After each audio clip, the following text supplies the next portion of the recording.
Bueno, en esta clase vamos a hablar un poco más acerca del modelo entidad-relación, cosas y características, bueno, simbología y características que no vimos la clase pasada.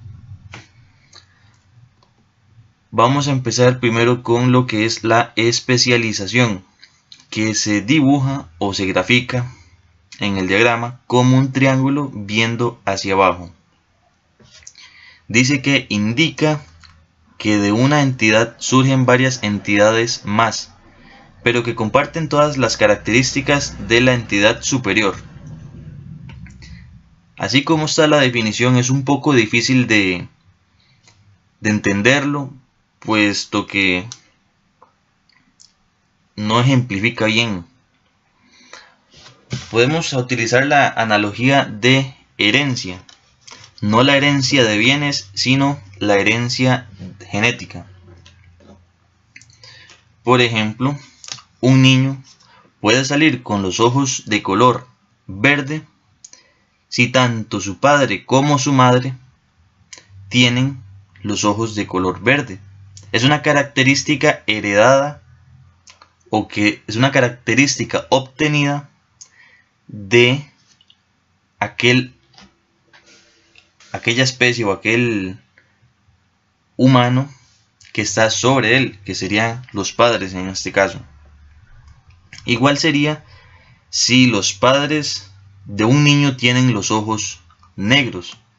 El niño seguramente también tendrá los ojos negros. Bueno, con este ejemplo, tal vez tengan ya una idea de qué quiere decir especialización.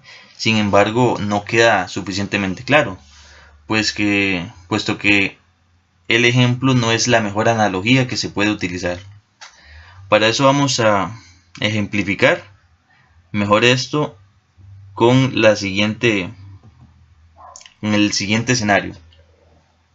Supongamos que de una base de datos yo tengo o me interesa tener la entidad estudiante y la entidad empleado. Y para cada una ocupo definir su serie de atributos. Por ejemplo, para estudiante requeriría el nombre, los apellidos, la fecha de nacimiento, la cédula, el número de carnet del estudiante, seguramente el grado académico del estudiante también, y una serie de atributos más. Y en el caso del empleado también ocuparía tener el nombre, los apellidos, la fecha de nacimiento, el género, al igual que el estudiante, que no lo mencioné, un número de identificación del empleado, un salario base, digamos salario por hora puede ser, salario por quincena, por mes, la cuestión es un salario base.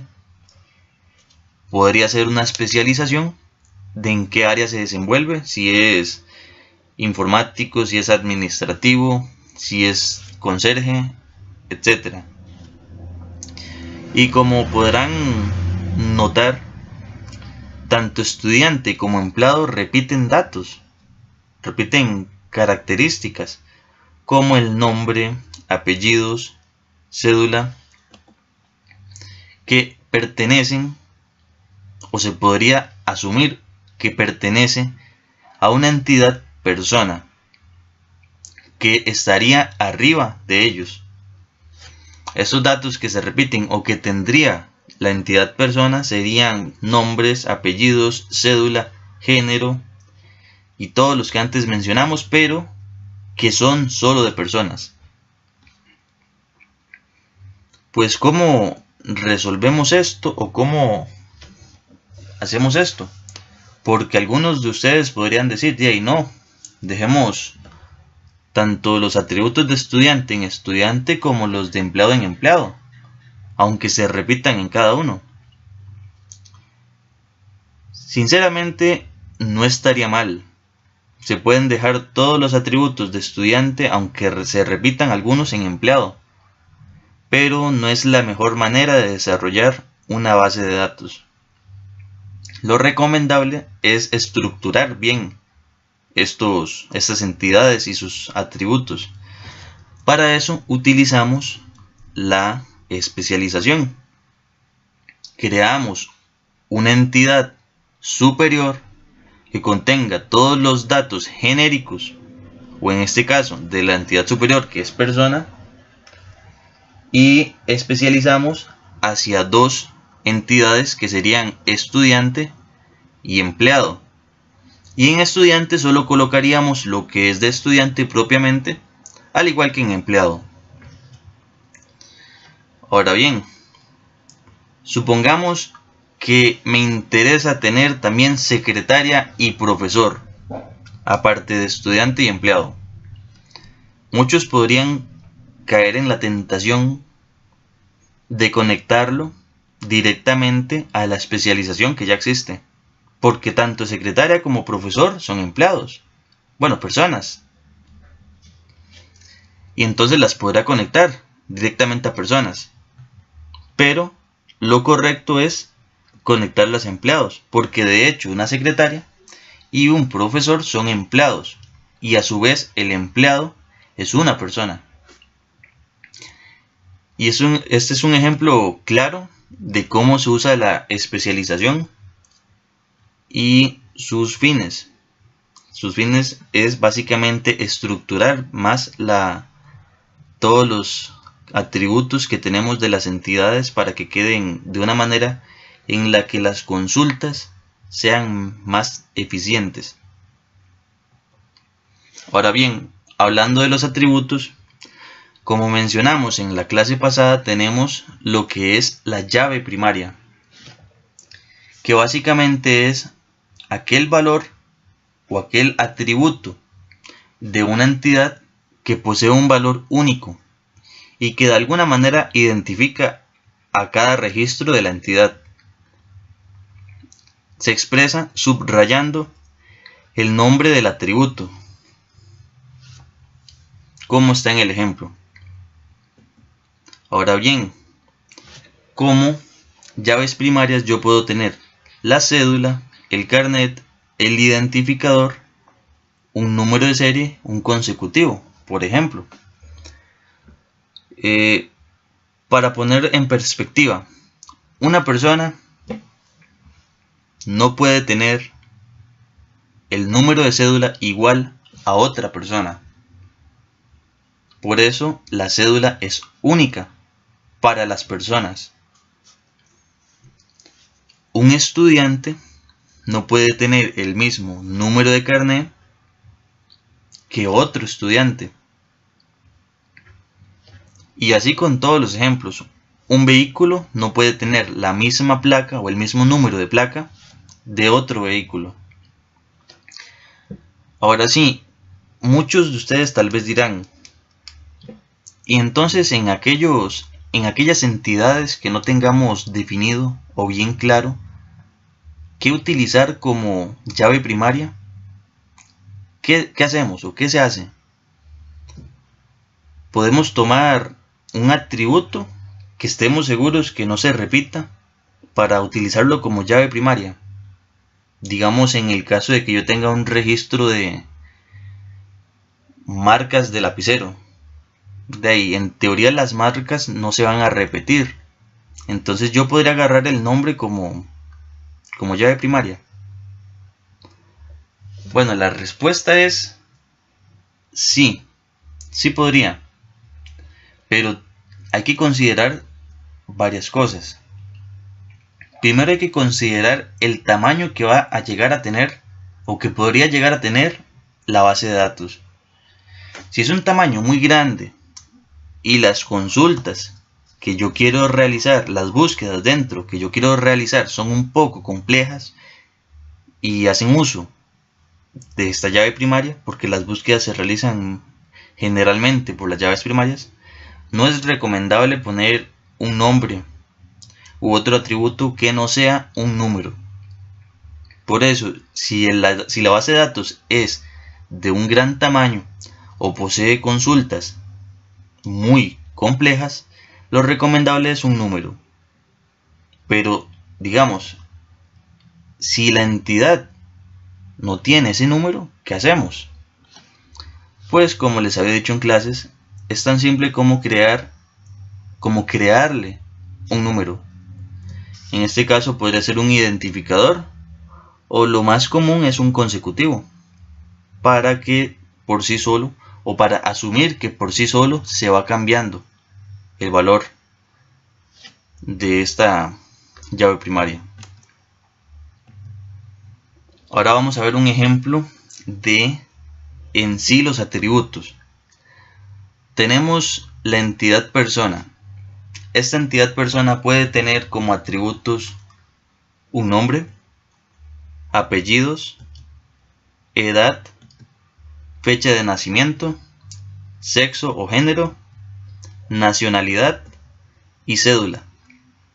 Como vimos en la diapositiva anterior, la cédula sería la llave primaria de una persona y se ejemplifica o se grafica subrayando el nombre del atributo. Ahora sí, uno creería que así como está este diagrama está correcto, pero presenta varios errores. Primero que todo, y es algo que no explicamos en clase y lo vamos a explicar ahorita, es que no se puede tener el atributo apellidos. ¿Esto por qué? Básicamente porque apellidos no es un dato único. Dentro de apellidos, como tal, tenemos dos valores de apellido. Por ejemplo, Murillo, Ulate, Urrieta, Martínez y Méndez son valores de apellido. Y apellidos como tal, como atributo, es la unión de dos valores de apellido, por lo que no es un valor en lo que como llamaremos atómico, que es una de las características que vimos de los datos. Los datos tienen que ser atómicos. Y el otro error, que no es tan fácil de ver, tal vez algunos lo notaron, es que edad no puede estar como un atributo completo o como un atributo en su totalidad. ¿Esto por qué? Pues porque edad se deduce de la fecha de nacimiento. Si dejamos edad así como está como un atributo completo, nos puede generar problemas a futuro. Por ejemplo, ¿qué pasa si registramos en la base de datos una persona hoy que tenga 15 años y no consultamos ni modificamos nada más de esa persona? Y dentro de 3 años realizamos una búsqueda para encontrar todos los datos de dicha persona. Pues el atributo edad nos indicaría que tiene 15 años, cuando en realidad tiene 18 o tendría 18. Por eso es que no se coloca edad como un atributo completo y se deduce de la fecha de nacimiento. Ahora bien, ¿cómo podemos resolver estos problemas?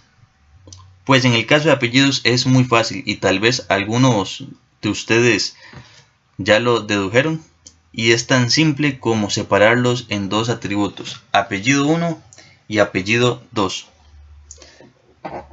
Tal vez alguno de ustedes piense en este momento, pero entonces no se podía hacer con la composición, con el atributo compuesto, como apellidos, y que de apellidos salieran dos atributos como serían apellido 1 y apellido 2. Pues la respuesta es que sí se puede. Se puede hacer con un atributo compuesto o se puede hacer con dos atributos directos de persona. Esto es independiente porque al final representa lo mismo. En el caso mío, de este ejemplo, decidí poner apellido 1 y apellido 2, que es lo más común que uno hace. ¿Y cómo solucionamos el problema de edad? Pues también es muy simple y es una de las características que vimos la clase pasada. Tenemos que transformar edad en un atributo derivado. Es decir, en lugar de crear la elipse o el óvalo con una línea continua, la creamos con líneas discontinuas. Esto indica que edad se deduce de algún otro atributo que tenemos, aunque no hace falta decir cuál. Ahora sí, vamos a ver características de relaciones. Primero que todo, una relación puede relacionar, valga la redundancia, una misma entidad. Es decir, trabajador se puede relacionar con trabajador. En este ejemplo. Por ejemplo, un trabajador supervisa un trabajador. Aquí no tenemos marcado la cardinalidad, pero podríamos decir un trabajador supervisa muchos trabajadores, un trabajador supervisa un trabajador, o muchos trabajadores supervisan un trabajador. Esta flecha es importante mencionarla porque cuando les enseñamos los símbolos para dibujar un diagrama, nunca les enseñamos líneas con flechas. Esto es más que todo para saber cuál es el flujo, o sea, cómo es que sigue el movimiento. No hace falta que se dibuje, pero es recomendable cuando la relación es a sí misma. Por otro lado, tenemos que un trabajador supervisa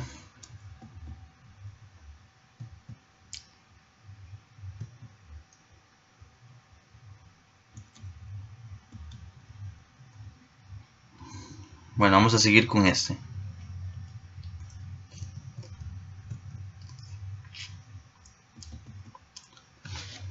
Bien, ahora tenemos este. Cliente realiza pago de una deuda. Para poner en contexto, supongamos que cliente es una persona que tiene una deuda que tiene que cancelar. O sea, cliente posee una deuda que tiene que cancelar. Él la cancela realizando pagos. Sin embargo, no tiene que cancelarla toda de una vez. La puede cancelar con varios pagos. La pregunta sería, yo ocupo saber cuál es el monto del pago que voy a realizar. Entonces, ¿dónde coloco el atributo monto? Algunos de ustedes dirán, lo puedo colocar en cliente, otros dirán, lo puedo colocar en deuda. Pero, ¿en cuál lo coloco? ¿En cuál va? Pues la respuesta es tan simple como en ninguno. ¿Por qué? Porque si se coloca en alguno de los dos, no se puede llegar a algo lógico o con sentido. Por ejemplo, si el monto estuviera en cliente, yo no podría decir, un cliente con X monto realiza un pago a X deuda. Porque me estaría dando a entender de que un cliente posee tanto dinero y que va a realizar un pago de quién sabe cuánto sobre una deuda. Ahora bien, si el monto estuviera en deuda, pasaría lo inverso.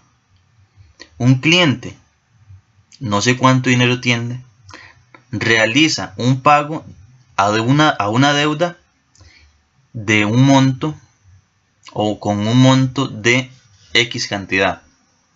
O sea, me da a entender que la deuda es de X cantidad. Ese atributo monto me daría a entender eso. Ahora bien, ¿qué pasa si yo en cliente y en deuda tengo sus atributos respectivos? En cliente tengo un atributo que dice monto en billetera. Y en deuda tengo un atributo que dice monto por saldar. O monto a pagar. Ahí yo podría colocar monto en cualquiera de los dos, entonces. Pues tampoco.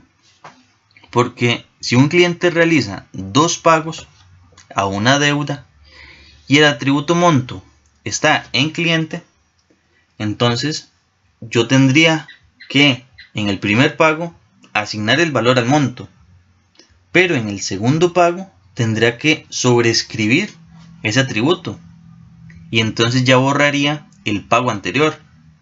Y si yo quiero realizar una consulta para saber cuál fue el pago que realicé primeramente, el primer pago que yo realicé ya no existe porque el atributo se modificó.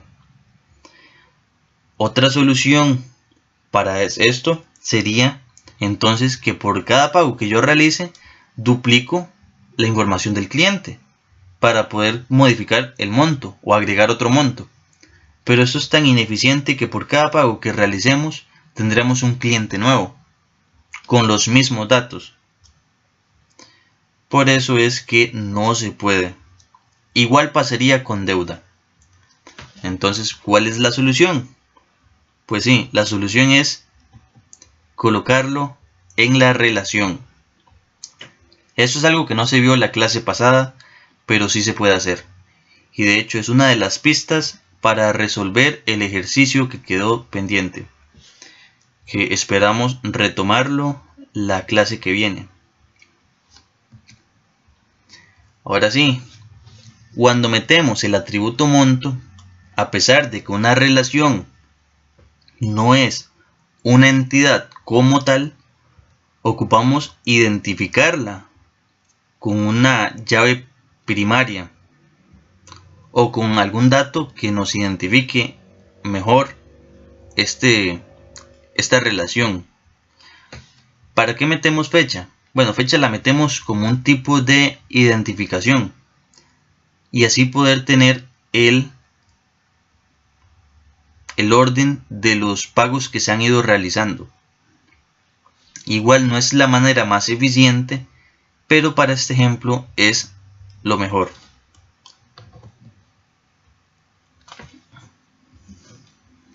Ahora, supongamos que yo tengo un cliente. Este cliente realiza un pedido y este pedido se compone de X cantidad de un artículo. Esto ejemplifica mejor la característica que poseen las relaciones de tener atributos. Por ejemplo, Juan realiza un pedido que se compone de 2 teclados. Teclados sería el artículo y el 2 sería la cantidad. 4 lapiceros y 3 borradores. Con esto pienso que queda claro lo que es el atributo en una relación. Y pues eso sería todo entonces por la clase de hoy.